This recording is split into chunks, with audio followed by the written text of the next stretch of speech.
Neil's episode. Yep.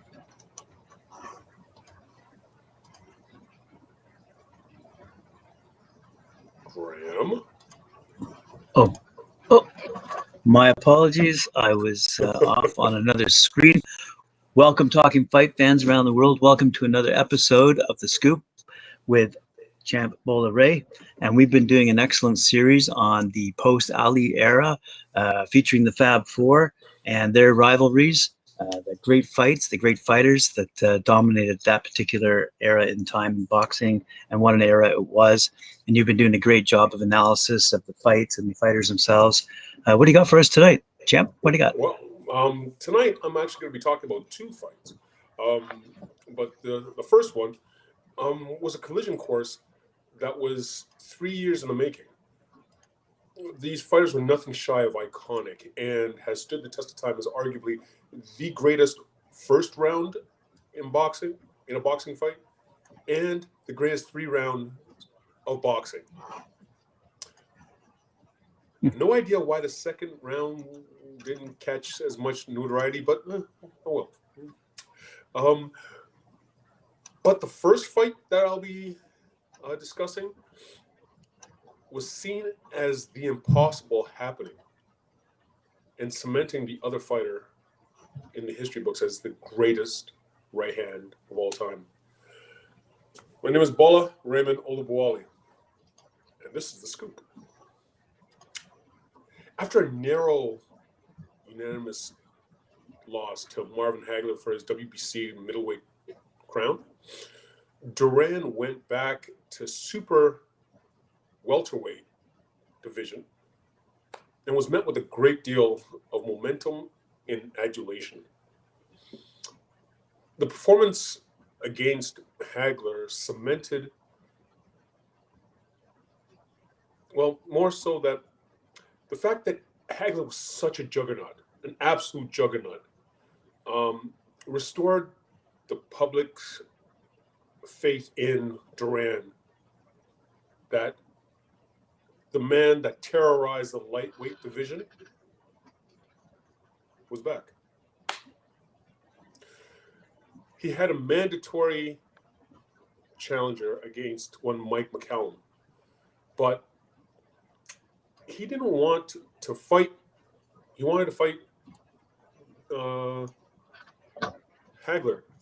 Hearns first, and he would fight McCallum afterwards. He gave the WBA an ultimatum, saying, "Let me fight Hearns first, or else I'll relinquish the belt." The WBA said, no. He relinquished the belt. And the fight was scripted for him to have a dance with Hearns for Hearns' WBC super welterweight title. Now, Tommy was the favorite to keep his strap. He was 8 years younger. He was 5.5 inches taller. But most remarkably, he had a reach advantage of 1 foot. Wow. Yeah. Why did Duran get out of his bed? Yeah. After his performance with Hagler, there was quite a few that was actually believing that he's going to, or he had the capability of doing something amazing and pulling off an upset. June 15, 1984, the dance was on. Now,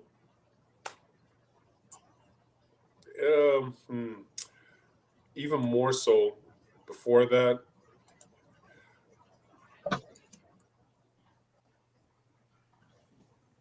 2 weeks before the fight, they crossed paths in the elevator at the hotel.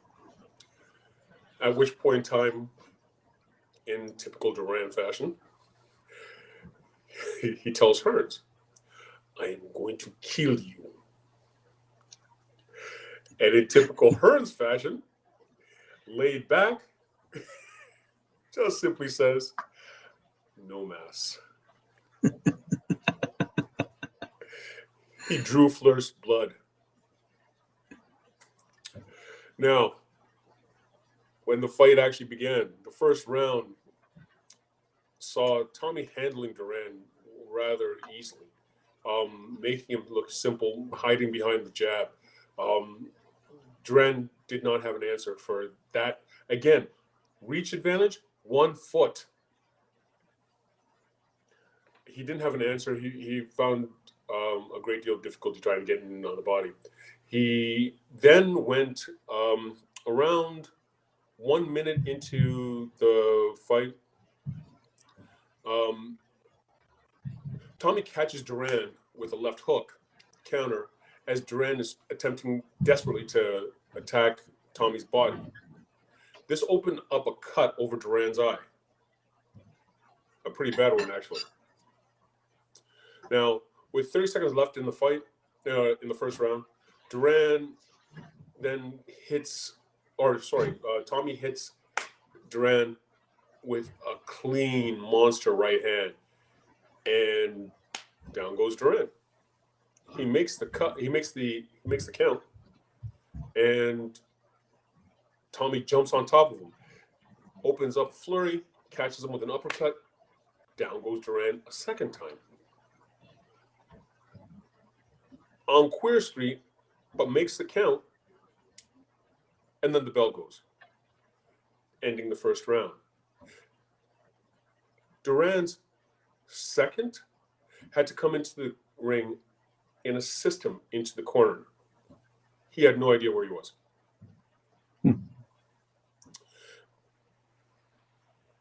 Round 2 begins with Tommy back on Duran again. And he backs him into the ropes, and then he just unleashes an incredible flurry of punches. Just about at the 1 minute mark, Tommy catches Duran with a monster right hand. At which point in time, Duran falls on his face. Tommy won by TKO, or KO for that matter, with 1 minute and 7 seconds into the second round. In all the matchups of all the greats, nothing has been so one-sided as this contest. Tommy completely obliterated Duran, which speaks volumes because Leonard lost to Duran. Hagler almost lost to Duran. Coming the 13th round, at the end of the 13th round, Duran was up by 1 point on 2 of the judges' scorecards. So to have Hearns come along and completely annihilate him like he was a schoolgirl speaks volumes as to the magnitude of this individual. We fast forward to April 15th, 1985. This matchup is billed the fight, only to then, after the fight, be remembered as the war in history. Hearns was a current WBC super middleweight champion. Junior super welterweight champion. And the number 1 contender for the other 2 belts at the super welterweight level. Hagler was the unified and lineal champion at middleweight. In pre-fight interviews, it would seem that there was no respect nor love flowing between either fighter. These two established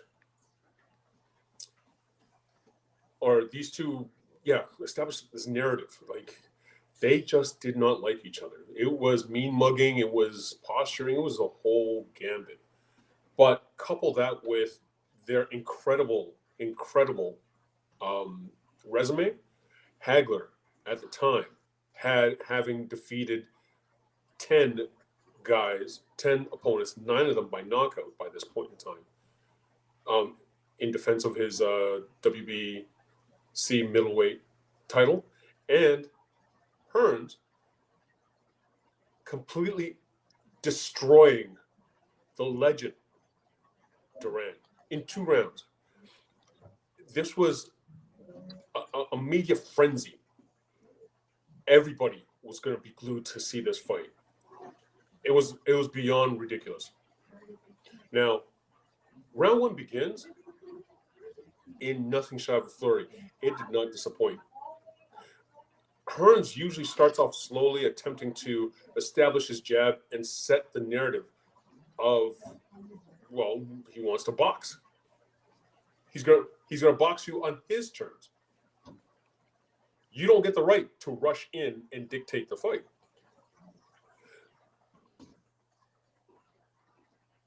The contest, but instead of dancing, he started swinging. He was dancing and then caught Hagler with an uppercut, a vicious uppercut. Hagler was actually rocked, grabbed him, and at this point in time,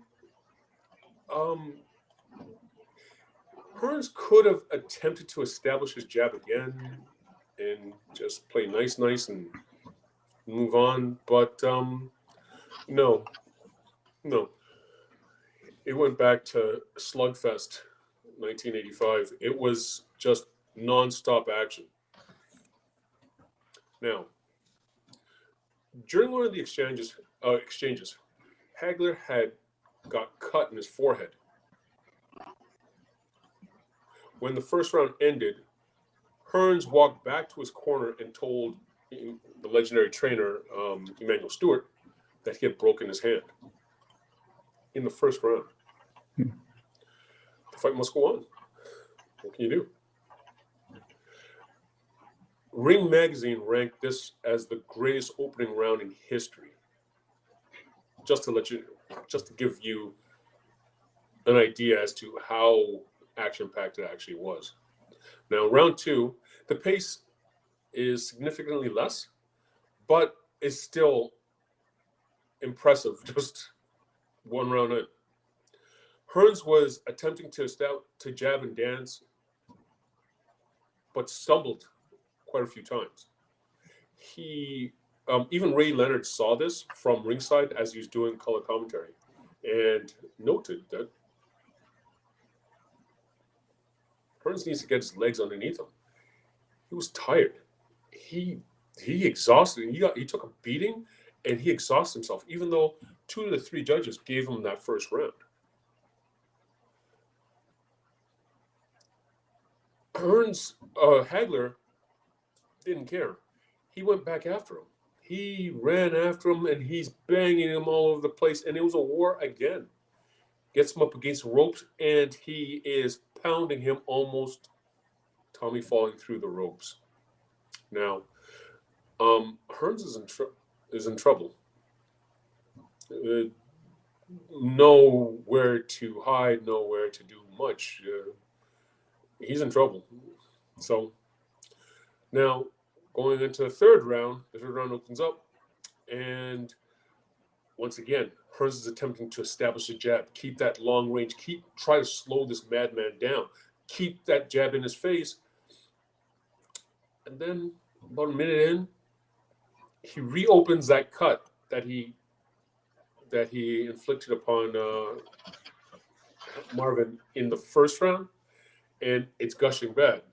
The ref stops the fight, calls the ringside physician up to look him over.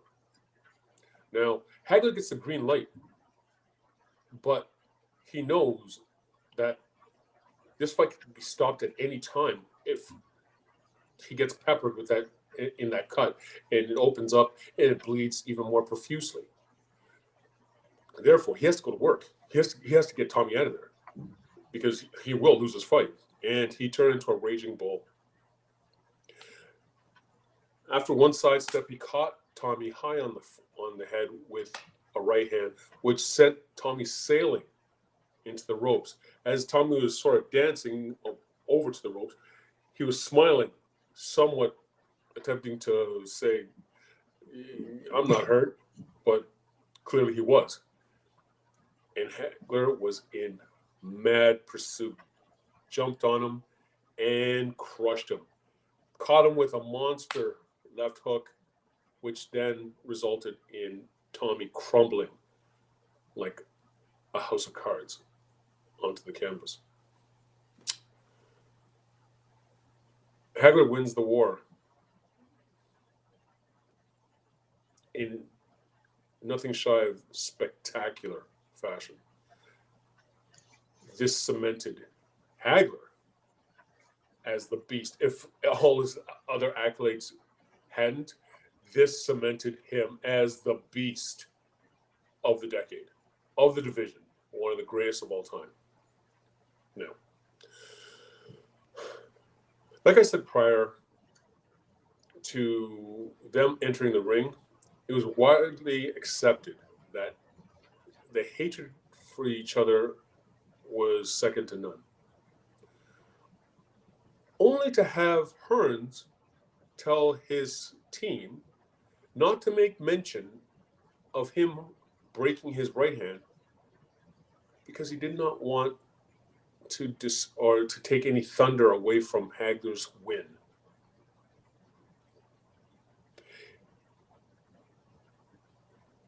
In the back, in the change rooms, when Hearns was ready, he walked over to Hagler's change room to congratulate him.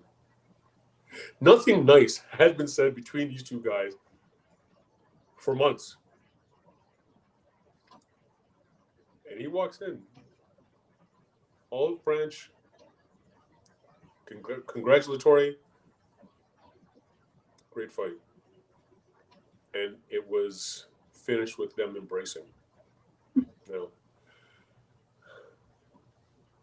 they say that styles makes fights. This is an ongoing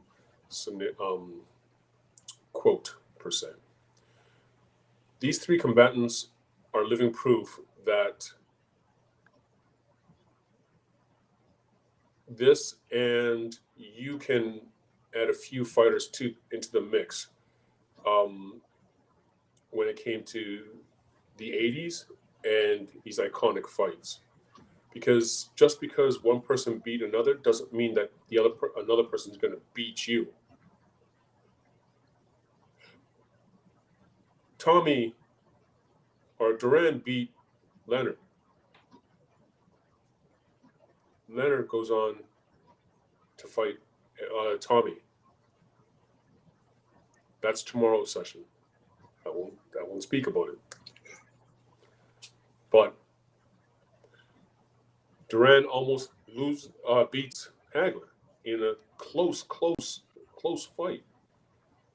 Hagler obliterates Tommy.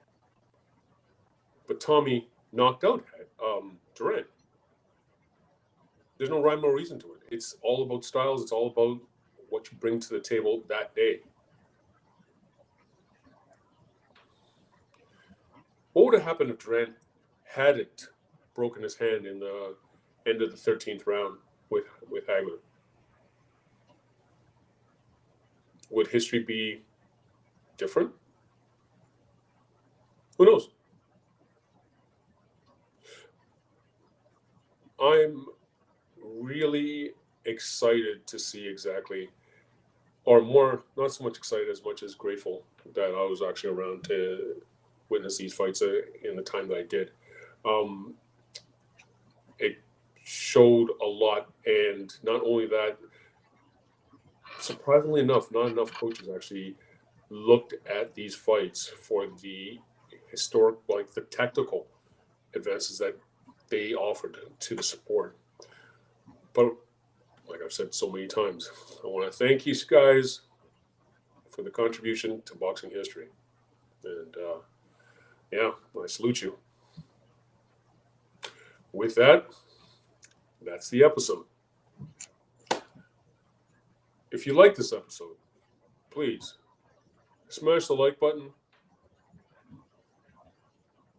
Please subscribe and hit the notification bell. I'm your boy Bola. That's the scoop. Thanks very much. That's an excellent analysis of both fights. Thank you. Yeah, that's leaves you speechless. Nothing more to say. Yeah. No, it's really good. It just leads us through the 80s to where we're at with these four guys, the back and forth, not just legendary in terms of the sport, but legendary in terms of that TV audience that grew with them. Precisely. You know, that they were bigger than nations, as far as I'm concerned. Yeah, they blew it up. Yeah, they blew it up. They did. I mean, they dominated the sports pages throughout the 80s. They really did. And I can attest to that because I was around and quite a lively 20-something in the 80s. Yeah, so they were there. They were ferocious too, in the ring and outside. And you thought they hated each other. You really did. Yeah. And to hear that, many years later that they go into the dressing room after the fact and I don't know if they shook each other's hand or hugged or whatever, but they actually hugged. It was almost like a switch went off. Like, I have people that I hate. My general MO is I just stay away from you because if I'm around you, it's going to be bad. These guys had that kind of venom against each other. Plus, they were incredibly capable. What an explosion! Only to have them go off and embrace and respect each other's ability and contribution to boxing. It's rather remarkable. Indeed it is. Well, I look forward to tomorrow night's episode. As I've enjoyed all of these, it's been fantastic. It's a great series that you're bringing forward and reminding me of, and reminding an entire boxing nation of. It was a great era, and one that we should all cherish. So thank you very much. I appreciate it. I'm sure the visitors and viewers out there too as well. Fantastic stuff. As the champ says, like, share, subscribe, and we'll see you tomorrow night.